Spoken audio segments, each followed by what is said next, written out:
Hi students, chapter number 6 from your book, that is, this is Geordie's Fawn. Have a look. Honeydew, chapter 6, this is Geordie's Fawn and part 1. This chapter I am making into 2 parts so that you will understand in a better manner. In the first part, the basic story is that Geordie, a young boy from a village somewhere in the European plot and some forest around it, and in this story how a middle class family is dealing with certain problems, at the same time how this boy is much attached to the nature and the living beings around him. So exactly why he is worried, how he is connected, all that we will come to know as the story starts. Let us start with the introduction. Geordie's father Penny was bitten by a rattlesnake. He quickly killed a doe. A doe means deer. Then he used the doe's heart and liver to draw out the poison. Geordie saw that the doe's baby, a little fawn, was left alone. Very simple to understand. Penny, he was bitten by a rattlesnake. So there was a belief that if they kill a deer and take the heart and liver, cook and eat, the effect of the poison will go out. Same way, they killed, took the liver, heart, cooked, ate, and he feels he is all right. And he is all right also. But what Geordie is worried is, when they killed the deer, the baby deer was left out. The fawn was left out there. What about that? He was worried. So he decided to talk his father, who is somewhat all right after the snake bite. Let us see what he is asking. The thought of fawn kept on haunting Geordie's mind. He asked his father to think about the fawn. He asked him to permit him to bring the fawn home. He wanted to raise him. Raise him. Raise him means bring and grow them big. Usually whenever we are bringing the pet or anything, we bring them and raise them. Raise them means not to make them stand, to make them to grow as the natural way. So here the thing is that the doe was killed by the family to save Geordie's father. Nobody can blame for that because that is their way of treatment. But what about the baby? Though Geordie went and asked father, you just think about that dear baby, the baby deer, the fawn. What will be there? So I wanted to bring that. I will go and search for it, bring it, and I will raise it because it is left around without the mother. Who will feed it? Who will give the food to it? Who will give the milk to it? It's a very small baby deer. Geordie asked father. Penny gives his permission. At first, Penny was in a dilemma. Geordie argued that fawn could drink Geordie's milk until he started eating leaves and acorns. Geordie also said that his family was responsible for the fawn's plight. 2 words, dilemma. Another one, plight. Dilemma means a confused state of a person or anybody is called dilemma. Whenever we are working, moving around, we sometimes get confused. Should I do this or that? This way, that or this color, that color. These kind of conditions are basically confused. But when it is affecting you mentally, we call that as a dilemma. That is why some people become moody and then somebody asks, what happened? I am in dilemma. I don't know what to take the decision, how to take a decision. This condition is called dilemma. Another one is plight. Plight means going away. It went away. It moved away. So why the fawn has gone away? It is because of the deer was killed by the family. Geordie argued. Because Penny was in doubt. Should I allow him to bring the fawn or not? He was in doubt.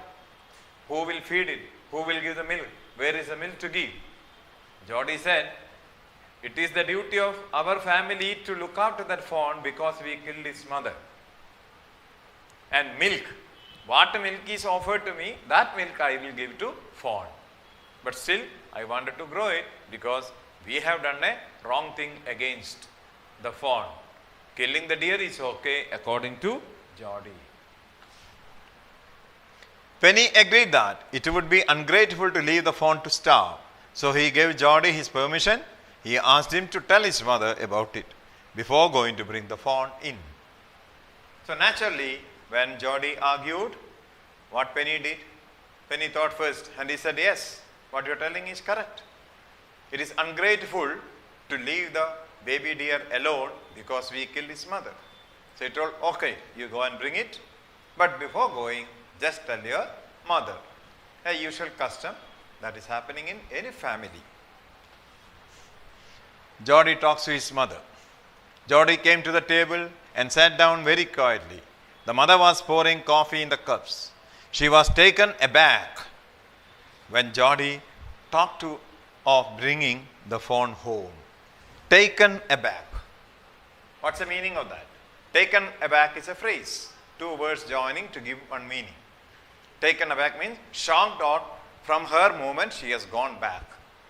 When something suddenly happening which is wonderful to us, we also get stuck and one step behind we go, or we stop there. That is called taken aback. From the normal thought what we are having, if you are cutting that thought and thinking something else, it is called taken aback. So Jody went and told his mother, Mama, Papa has given the permission to bring that fawn. Huh? This was the action. She was suddenly taken back. She was pouring the coffee because the doctor is there in the home. His cousin, brother is there in the home, Millville. So she was making the coffee. Papa is sleeping on the top after the snake bite and treatment. So suddenly her coffee cup was just in the air only. She didn't pour. She said, huh? Like that. See what happens next. Seeing the mother reluctant, Jody told what his father had said. He said that Penny had said it would be ungrateful to leave the fawn to starve. Reluctant. Reluctant means hesitating. Mother was not ready to give the permission. She was hesitating. Jody told, Papa told, it is ungrateful. If you are not bringing the fawn and feeding it, it is a ungrateful act that we are doing, because we killed that fawn's mother, the deer, for treating Papa. I am not blaming that, but looking after the baby is our duty. He argued and Papa told that it is ungrateful. So he used Papa's word to mother and made sure that mother will give the permission. Dr. Wilson Millville helped Jody. Dr. Wilson told Jody's mother that nothing in the world comes quite free. He meant that they must pay some price for having taken the life of Doe. Here the price was to raise the fawn. So to support Jody's argument, Dr. Weil said, Madam, nothing in the world is free.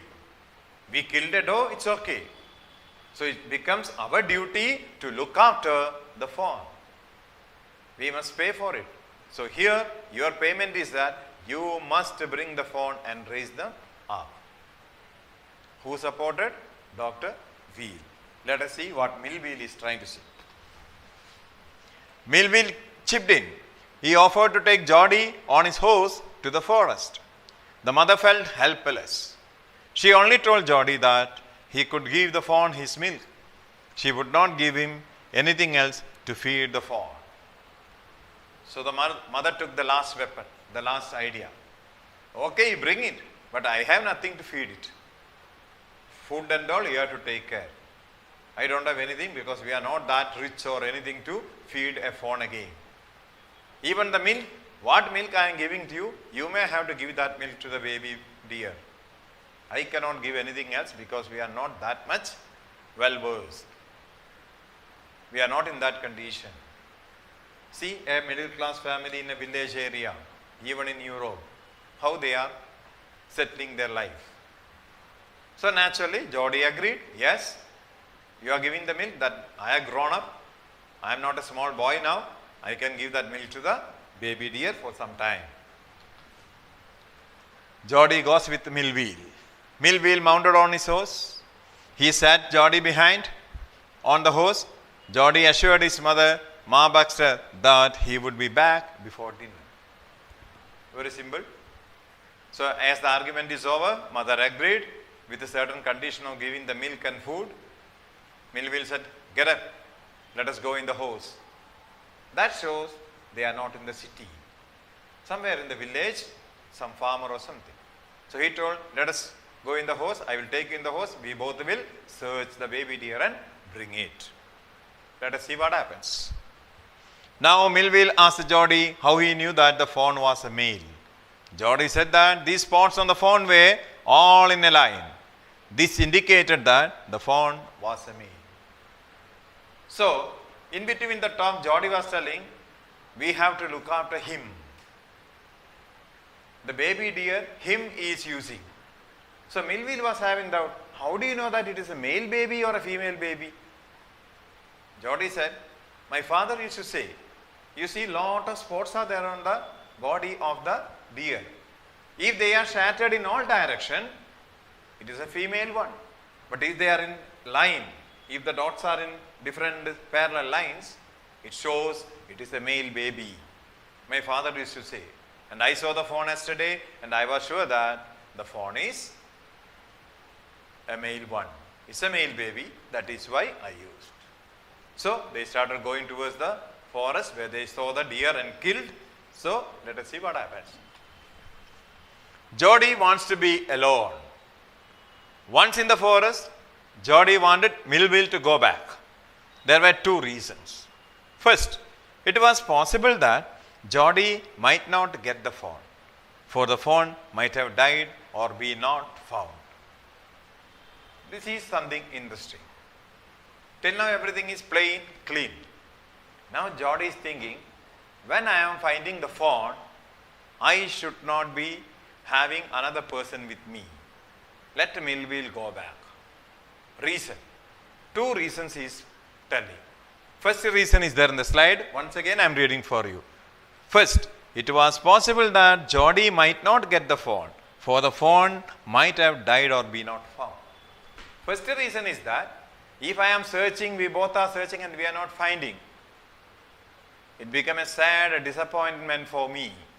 And my disappointment, Millville also will see. I may not get it sometime. It would have died sometime. Then I will become disappointed and that should not be seen by Millville. What about the next one? What is the next reason he is telling? Okay, disappointment we agree. If at all we are finding the fawn, then what else? There also Jody is having a reason. Let us see what is that. In that case, he would not like Millville to see his disappointment. Secondly, if he met the fawn, the meeting would be very lovely and secret. He would not like to share with anyone else. This is the second reason.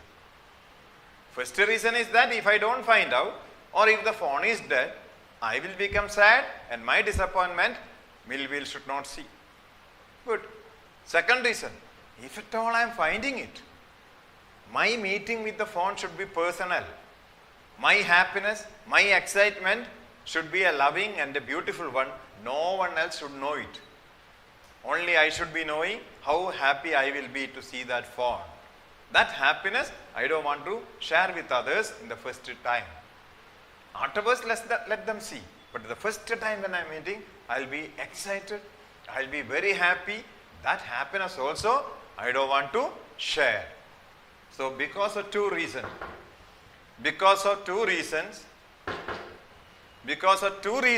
he is telling that Millville should go back.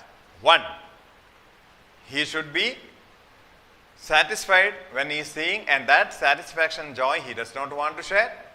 Another, if at all he is not able to find out the fawn, he will become sad and that sadness, who should not see? Millville should not see that. Because of the two reasons. He is telling Millville, you can go back, I will manage myself. He is not telling the reason to him, he is telling the reason to us. But he is telling Millville, now I can manage, horse cannot go inside the bushes, so you may go. This is the way he is telling. Directly he is not telling. He is telling, you may go back, I will take care. But Millville is little doubtful. Right, this is a forest. You might get a snake might, or you might be, mismatching the way, or you may not be able to come back. He said, you see that tall penny? I can look at that tree and I can come back to home. I know the way. In these bushes, the horse cannot move fast. Now it is bushes started. I will go and find out. So this is the first part. In the second part, we will see whether he is finding or not. Okay, that's all. Bye bye.